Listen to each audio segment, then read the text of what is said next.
She was now playing nurse to my cheating husband while I was working my ass off to cover his debts, and Elena was incandescent with righteous fury. This was better than I'd even hoped. What happened next? Antonio reached for her hand like he meant to comfort her instead of me, and that was the moment I snapped. I didn't strike her, Elena clarified. I'm not stupid. I stepped up close and told her exactly what I thought of women who prey on other people's marriages. I told her husband was a real man who defended what was his while she was a pathetic homewrecker demolishing everything she touched. How did she react? She broke into tears, immediately slipping into victim mode, claiming she was scared and confused and only trying to help someone injured because of my husband's violence.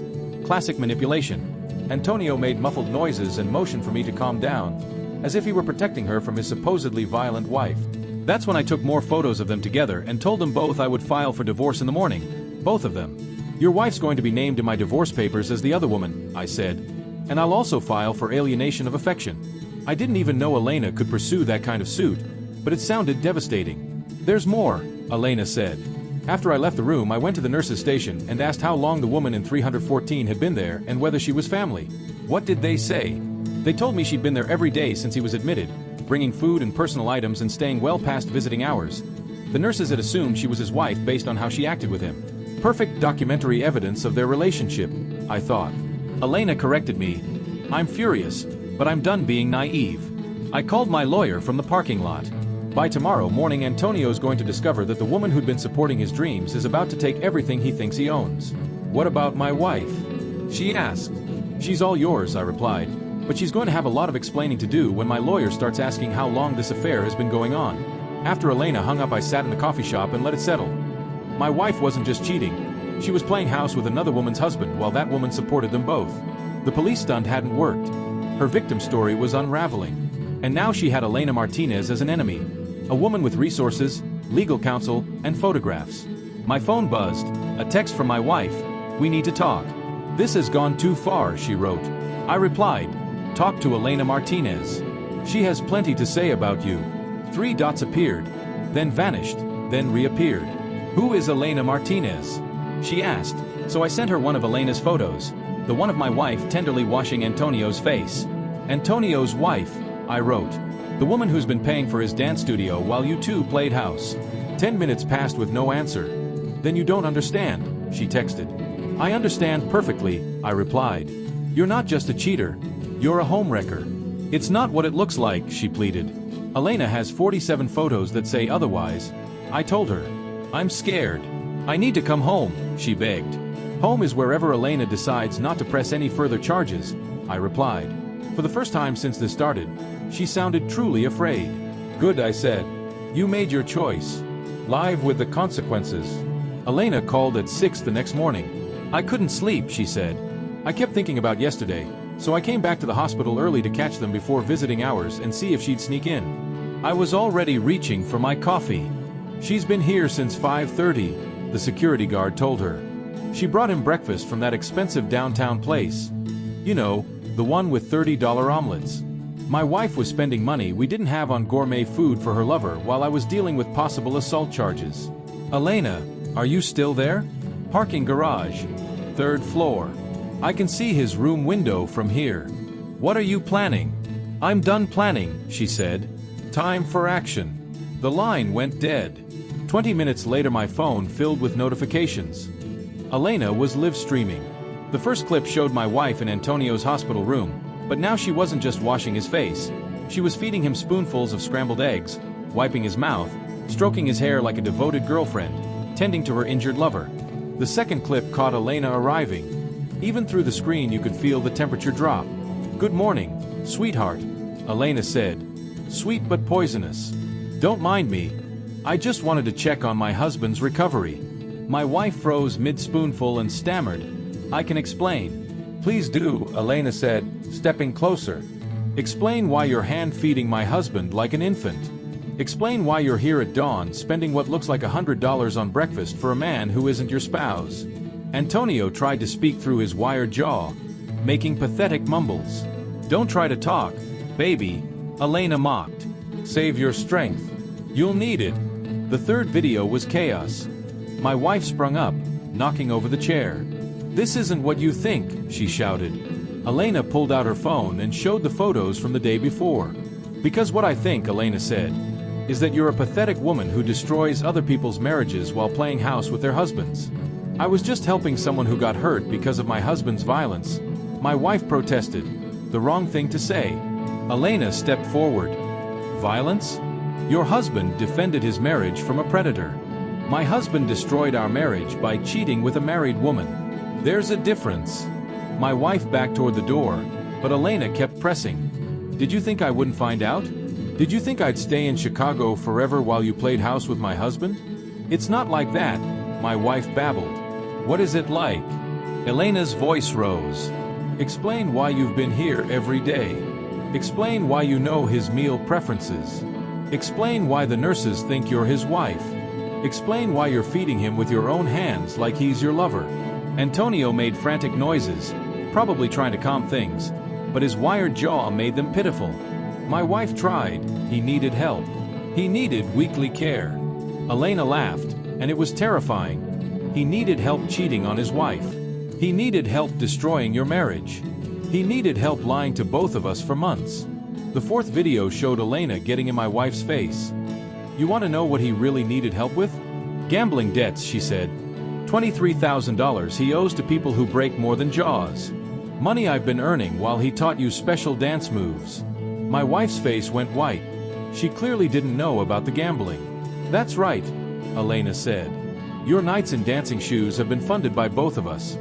My money, your body, and anyone else he could get his hands on. Elena pulled out a folder. I spent yesterday with my lawyer. Guess what we found? 3 other women filed complaints about inappropriate behavior during private lessons. 3 other married women who suddenly started taking evening classes with Antonio. My wife looked sick. Congratulations. Elena continued. You're not special. You're not his soulmate. You're just another mark he was running while burning through my money and wrecking my marriage. Antonio made desperate sounds and reached toward my wife as if to comfort her. That's when Elena snapped. Don't you dare comfort her.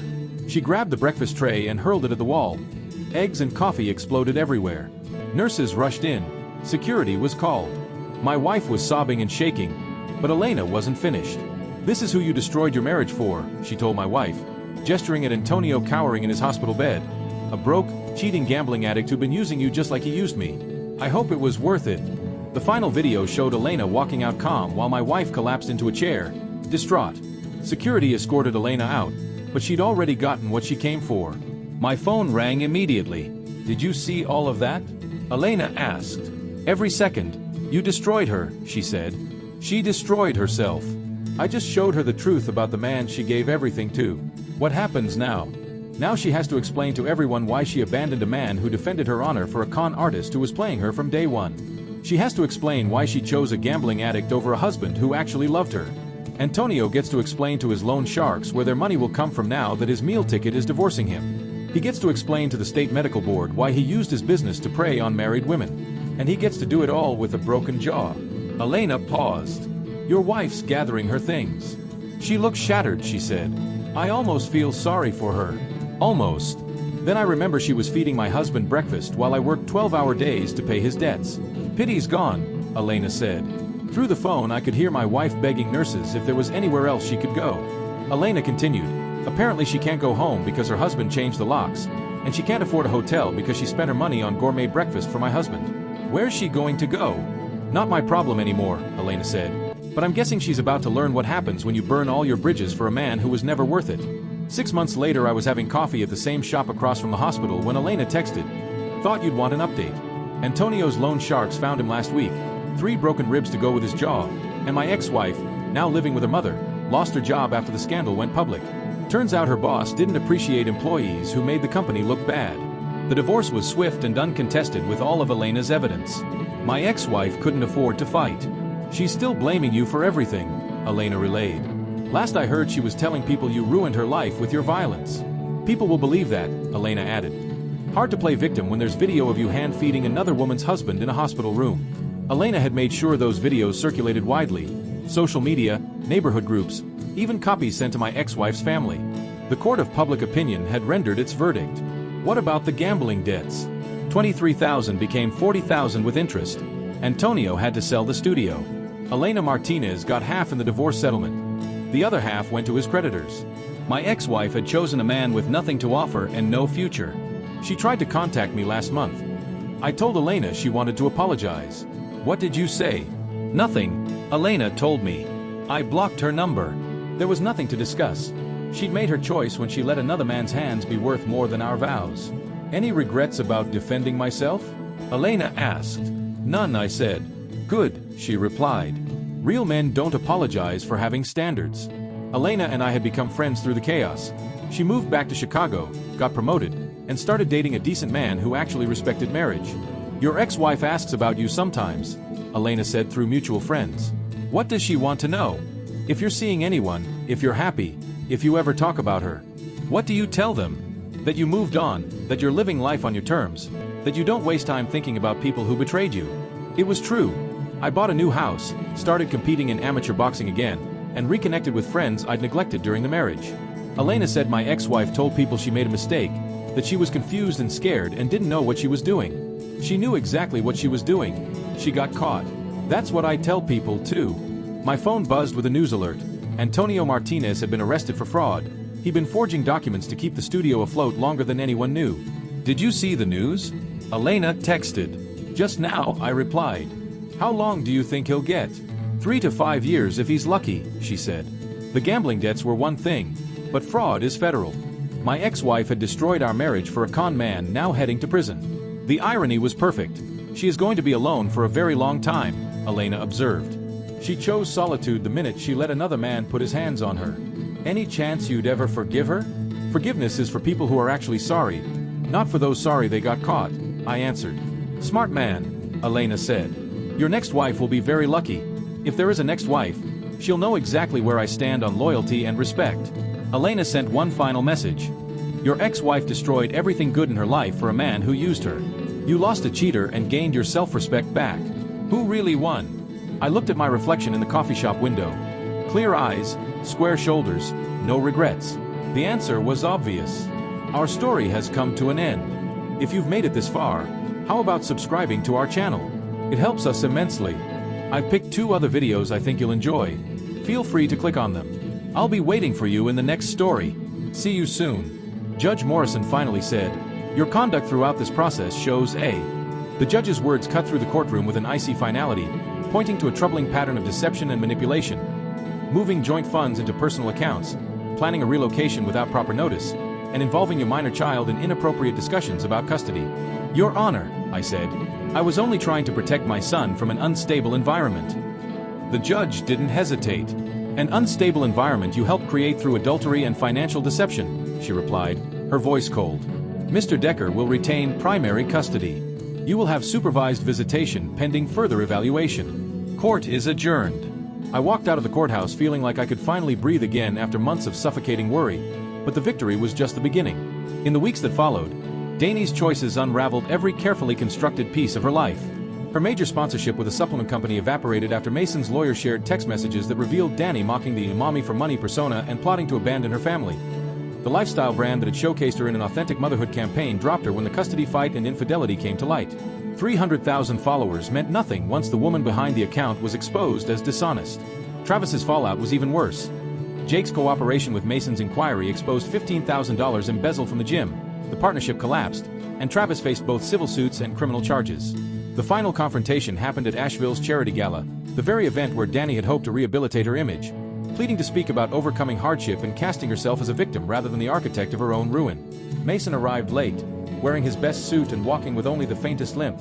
The relief of legal vindication had sped his recovery. Dani saw him in the crowd, and her practiced speech faltered when she realized he held a folder. As I was saying, she began, sometimes the people closest to us don't support our growth. Excuse me, Mason called, standing so his voice carried across the ballroom. I think there's been some confusion about tonight's speaker. The room murmured as people remembered the headlines about the custody hearing and Travis's embezzlement. Please don't make a scene, Dani pleaded from the podium, composure cracking. I'm not making a scene, Mason said as he walked toward the stage, the folder visible. I'm correcting the record. Ladies and gentlemen, I have documented evidence that tonight's speaker committed adultery, misused family funds, tried to fraudulently obtain custody of our child, and conspired to plant false evidence. The ballroom buzzed. Phones went up. Furthermore, he continued, The man she was involved with has been charged with embezzling $15,000 from his partners to fund their relationship. Is this the person your charity wants representing integrity and community service? The organizer hurried to the mic. Mrs. Decker, please step down. Danny's face flushed with humiliation and rage. This is maltreatment. He's stalking me, destroying my reputation out of spite. She screamed. Your reputation destroyed itself, Mason said, calm and exact. I'm simply making sure everyone has the facts. Security escorted Danny from the hall as she shouted about injustice and retaliation. 8 years of marriage ended not with private sorrow but with public disgrace. Mason donated the speaking fee to a PTSD support group for veterans and first responders. 6 months later, Mason watched Eli on the swing set they'd built together. The boys' laughter carrying across the yard like a kind of healing. Danny had moved to Charlotte to rebuild her life, taking a job at a small gym and watching her follower count dwindle to a few hundred. Mostly family and those who hadn't heard the story. Supervised visitation continued every other weekend. Tense but orderly. Travis served 6 months in county jail for embezzlement and now worked construction. The steroids and bravado that made him feel invincible couldn't protect him from the consequences. Mason's phone buzzed with a text from Patricia Hawkes. The final divorce decree had been signed. The house was his, primary custody approved, and the majority of joint assets awarded to him. Justice, it seemed, had been delivered with clinical accuracy. Dad, push me higher, Eli shouted from the swing. Mason gave him a gentle push and watched him soar against the Blue Ridge backdrop. His leg barely twitched now, the stress having become a larger contributor to his pain than the old injury. That evening, with Eli asleep, Mason sat on his porch with a beer and 17 missed calls from Danny waiting on his phone. Probably another plea about visitation or money.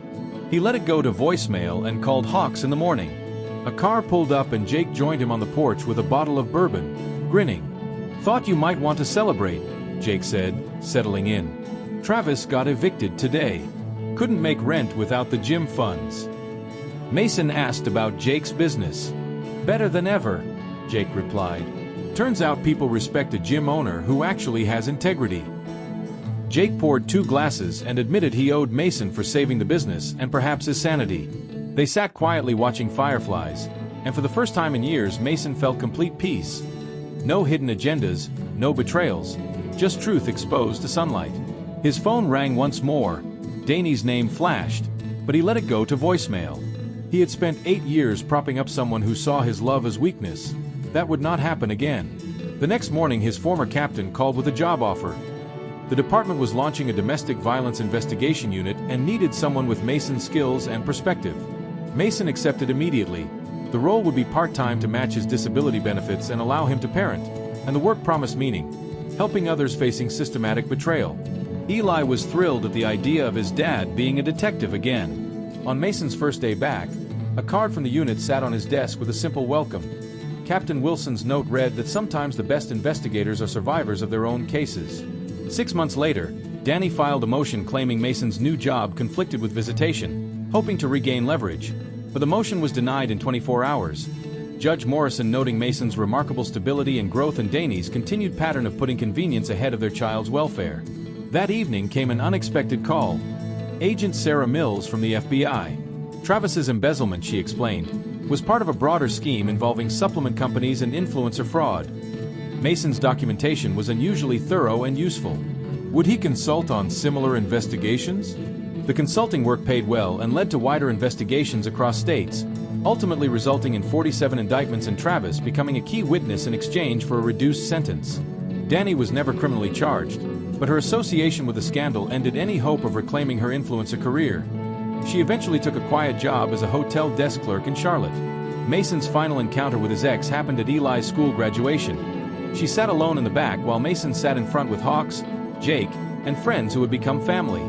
In the parking lot she approached him, older and worn. Mason, I'm proud of how well you've done, she said softly. Eli talks about your work. He's a good kid. Credit to both of us. He studied her face for manipulation and found only exhaustion and regret. The mistakes weren't the problem, Danny, he told her carefully. It was the systematic deception and the cruelty that came with them. But you're his mother. Whatever happened between us, he deserves a relationship with both parents. Thank you, she said, and they parted without anger. Two people who had once loved and who had failed spectacularly together. That night Mason and Eli celebrated with pizza and ice cream, a tradition born after the divorce. Simple pleasures had become precious in the months when Mason feared losing his son. "Dad, are you happy?" Eli asked, chocolate ice cream on his chin. "Very happy, buddy," Mason said. "Are you?" "Yeah, I like our life now." "Not as complicated as before," Mason laughed. Later, in his office, Mason reviewed files for an FBI consultation case out west but found his mind wandering to baseball practice and a Grand Canyon trip. Small daily things that made life good. He deleted a voicemail from Danny thanking him for being a good father and closed his laptop. Tomorrow would bring new cases and chances to help others rebuild. But tonight was for peace and quiet satisfaction. A man tested by fire who had emerged stronger. He checked locks, turned off lights, smoothed Eli's covers, and kissed his son's forehead. The boy mumbled about baseball and best friends and slept. Mason stood in the doorway, watching his child breathe in a home built on truth rather than lies. This, he thought, was victory. Domestic calm earned through patience, principle, and precision, not spectacle. His phone buzzed one last time with a message from Agent Mills about a Denver case. He smiled and let it wait until morning, stepped onto the porch, and breathed the mountain air. Somewhere his ex-wife wrestled with insomnia and regret. Somewhere Travis adjusted to life as a convicted felon. Mason felt no glee in their hardship. Justice, to him, was simply consequences that fit the choices people made. He had only made sure those consequences landed where they belonged. A car passed, its headlight sweeping a for sale sign in the Kowalski's yard. Good neighbors moving closer to grandchildren in Florida. And Mason made a mental note about the price, thinking the house might be an investment for Eli's future. Planning for that future felt natural now instead of burdensome. Hope was possible when life wasn't built on deception and manipulation. He locked the door, went to bed, and for the first time in a long while the nightmares stayed away. The dreams that came were about building a life, not merely surviving it.